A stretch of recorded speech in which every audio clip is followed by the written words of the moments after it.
करुण कहानी। मीठी मीठी ताली। क्यों दया धर्म बिसराया ये दुनिया।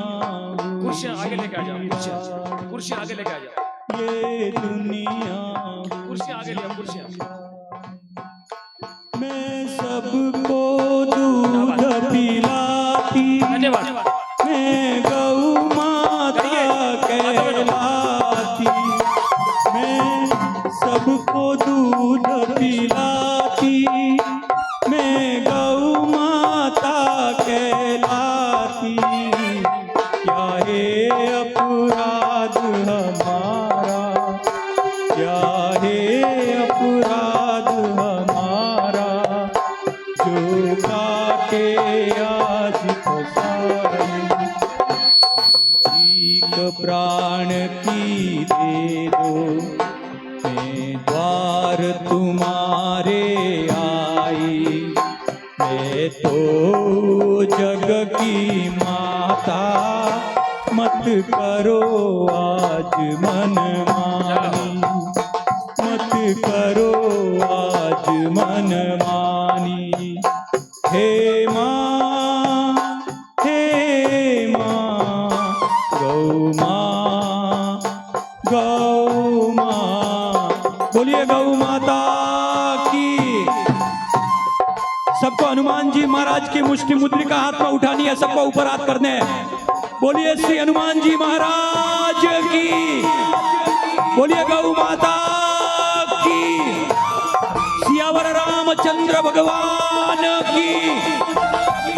जिस गौ माता के लिए कृष्ण भगवान ने 13 साल तक गौ माता की सेवा की, जिस नंदी महाराज के बगैर भगवान शिव जी को एक पल भी नहीं चलता, जिस गौ माता के बगैर पूरा ब्रह्मांड जो अधूरा हम कह सकते हैं, उस गौ माता का आज जो रक्त है वो आज पूरे भारत देश के अंदर गौ माता का रक्त आज कलंकित ये धरती हो रही है। जिस सनातन हिंदू धर्म के अंदर गौ को माता माना गया है, आज उस गौ माता का एक एक रक्त की बूंद जो कहे वो इस धरती पर बह रही है। लेकिन इस सनातन धर्म का एक भी व्यक्ति इस गौ माता के लिए कुछ भी बोलने के लिए तैयार नहीं है, क्योंकि कहीं न कहीं सनातन धर्म के लोगों के अंदर कहीं न कहीं जो गौ माता की जो शक्ति थी, जो कहीं न कहीं गौ माता के दूध का उपयोग होता था, कहीं न कहीं गौ माता के घी का उपयोग होता था, कहीं छाछ कहे। लेकिन जिस दिन से हमने गौ माता के पंचगव्य का उपयोग बंद कर दिया, उस दिन से आज हमारी जो सोच गई वो सोच बिल्कुल बदल गई है। इसलिए यदि हम चाहते हैं ना कि भी हमारी गौ माता की रक्षा हो, तो हमको गौ माता के दूध का उपयोग करना पड़ेगा, गौ माता के घी का उपयोग करना पड़ेगा, पंचगव्य का उपयोग करना पड़ेगा। तब जब गौ माता की रक्षा होगी, तब जाकर गौ माता की जब कीमत बढ़ेगी, तभी जाकर गौ माता की रक्षा हो सकती है। आज हम सब घरों के अंदर अगरबत्ती लगाते हैं, माता और या जितने भी है, सबसे मेरी हाथ जोड़कर विनंती है कि अगरबत्ती का उपयोग नहीं होना चाहिए, हमारे शास्त्रों के विरुद्ध है।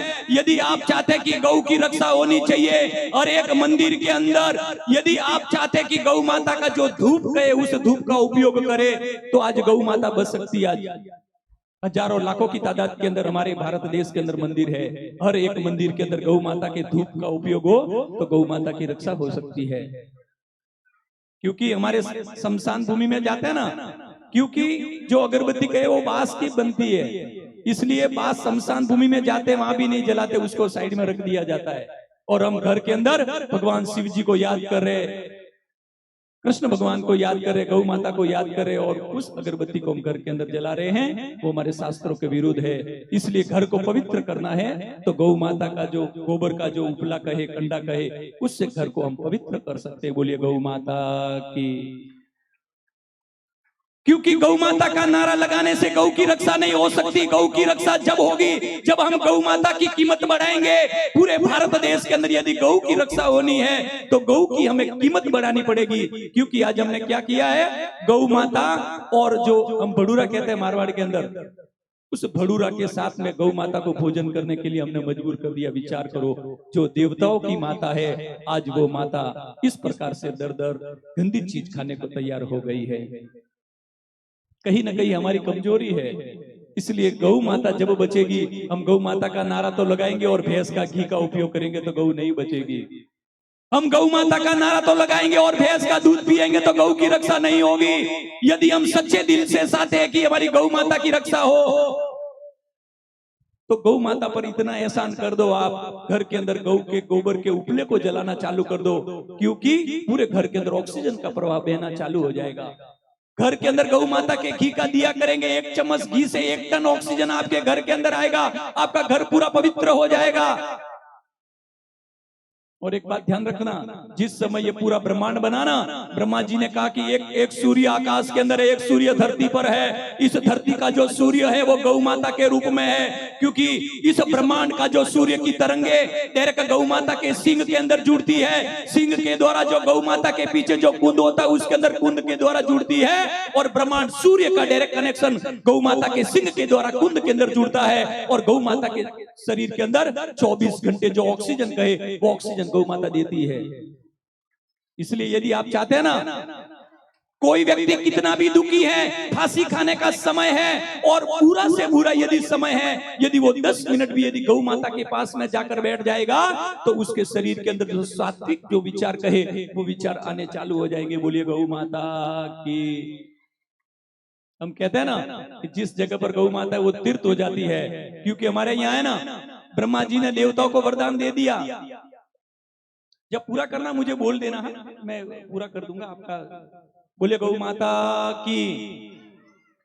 तो जिस समय ब्रह्मा जी ने देवताओं को वरदान दिया कि आप अमर हो जाओ, अमर होने का वरदान तो दे दिया, लेकिन देवता कहने लगे प्रभु जी हम खाए क्या, हम भूखे मर रहे। तब ब्रह्मा जी ने कहा ये जो कामधेनु जो गौ माता मैं इस धरती पर भेज रहा हूं, इस गौ माता हव्य देने का कार्य करेगी, क्योंकि उसका जो यज्ञ रहेगा उसके गोबर से भूमि पवित्र होगी, उसका जो मूत्र से घर की पवित्रता होगी, और उसके घी से जो यज्ञ होगा उस यज्ञ से जो ऑक्सीजन निकलेगा उस ऑक्सीजन से देवताओं को शक्ति मिलेगी। और हमारे यहाँ 2 प्रकार की शक्ति, एक पितरों की शक्ति और एक देवताओं की शक्ति, और तीसरी शक्ति जिसको असुरी शक्ति कहते हैं। इसलिए आप चाहते कि देवताओं की शक्ति आपके घर के अंदर आए, आपके घर के अंदर देवताओं का वास हो, तो घर के अंदर गौ माता के घी का उपयोग होगा। तो या गौ माता हम घर के अंदर रखते तो 24 घंटा घर के अंदर ऑक्सीजन देगी और अपना घर पवित्र होगा। और दूसरी शक्ति मैंने कहा पितरों की, क्योंकि पितरा देखो इस धरती पर जो भी व्यक्ति दुखी है उसका मुख्य कारण उसके पूर्वज रहते हैं। किसी की अकाल मृत्यु या कोई घटना घट गई है और यदि उनको मुक्ति नहीं मिली है तो शास्त्रों पुराणों के अंदर कहा गया है, क्योंकि सुबह का समय देवताओं का है और जो शाम का समय कहे वो हमारे पितरों का है। इसलिए शाम के समय के अंदर यदि गौ माता के पास में जाते, उसकी परिक्रमा करते हैं, गौ माता के पैरों की रज को सर पर धारण करते हैं, गौ माता के यहाँ पसीना आता उसका तिलक करते हैं, गौ माता की पूंछ को सर के ऊपर घुमाते हैं, और गौ की यदि हम परिक्रमा करें और 5 मिनट यदि हम गौ माता के पास में बैठ जाते हैं, देखो आपके जीवन के अंदर दुनिया की ऐसी कोई भी असुरी शक्ति है जो आपके परिवार के अंदर किसी भी प्रकार की अप्रिय घटना नहीं ला सकती है। बोलिए गौ माता की। अरे गौ की तो इतनी शक्ति थी, हमारे घरों के अंदर गौ माता थी, और हमारे घर के अंदर कोई अपवित्र अप्रिय घटना भी यदि घटनी है, गौ माता 2 दिन पहले भोजन करना बंद कर देती थी। उसको पता लग जाता था कि यमराज 2-3 दिन के अंदर हमारे घर के अंदर आने वाला है और घर के अंदर कुछ न कुछ अप्रिय घटना घटनी है। लेकिन जो हमारे घर के अंदर, जो हमारे घर के पूरे परिवार की जो रक्षा करने का कार्य करती थी, असुरी शक्ति आने का जो प्रवाह होता था उसको रोकने का कार्य करती थी, उसको हमने गौ माता को घर से निकाल दिया। और जिस दिन से गौ माता निकल गई उस दिन से हम घर से बेघर हो गए। देखो यहाँ जितने भी बैठे हैं ना, मुझे ये बताओ, हम यहाँ से 1500-2000 किलोमीटर दूर से आए, कोई शौक से आए हो तो मुझे बोलो। कोई शौक से नहीं आया, ये बहुत बड़ी बात कह रहा हूं मैं, क्योंकि कहीं न कहीं आज से 35 से 40 साल पहले हम सबके घरों के अंदर गौ माताएं थी। एक बार का व्यक्ति आया और हमारे पूर्वजों से कहा कि ये गाय मुझको दे दो, ये बैल मुझको दे दो, और उस समय उस गौ माता को दे दिया, उस समय उस बैल को दे दिया। और गौ माता जिस समय वो घर से गई, वो रोती हुई गई और परिवार को श्राप देती हुई गई और कहा कि जिस तरह से तुम मुझको घर से बेघर कर रहे हो, आने वाले समय के अंदर तुम्हारे परिवार को भी घर से बेघर होना पड़ेगा। बोलिए गौ माता की। आज कहीं ना कहीं 1500 से 2000 किलोमीटर दूर आए, इसका कारण कहीं ना कहीं आज से 40 से 45 साल पहले हमारे पूर्वजों के द्वारा की हुई गलती है, और उसी गलती को हम नहीं दोहराए। और आज मुझे बहुत खुशी है, हम धर्म की परिभाषा कहते हैं कि धर्म की परिभाषा है धर्मस्तु करुणामूलम, दया धर्म का मूल है। और यहाँ पर इस सत्संग के अंदर भजन संध्या के अंदर जो गौ माता के लाभार्थी ओम जी मुंडेल जी द्वारा क्या कहे हम, ओम जी मुंडेल जी के बारे में हम जितना कहे उतना कम है, क्योंकि उन्होंने रात दिन एक ही उनका संकल्प है कि किसी न किसी तरह से जहां कहीं भी गौशाला है वहां हमारी गौ माता की रक्षा हो, हमारी गौ माता बचे। और दिन रात एक करते हुए आज हजारों जो गौ माता कहे, हजारों जो गौशाला कहे, उस गौशाला को आत्मनिर्भर बनाने का कार्य ओम जी मुंडेल जी ने किया है। उनके लिए बहुत बहुत एक हम तालियों के साथ उनका हम सम्मान करें। हम आज हमारे सनातन धर्म के अंदर गौ माता का कार्य करने वाले बहुत कम है। वो भी चाहे तो वो भी बिजनेस करे, लेकिन कहीं ना कहीं जब अंतकरण के अंदर एक भाव जब जग जाता है, कहीं ना कहीं गौ माता की पीड़ा जब नजर आती है, तब कुछ न कुछ कार्य गौ माता के लिए हमें करना पड़ता है। बोलिए गौ माता की।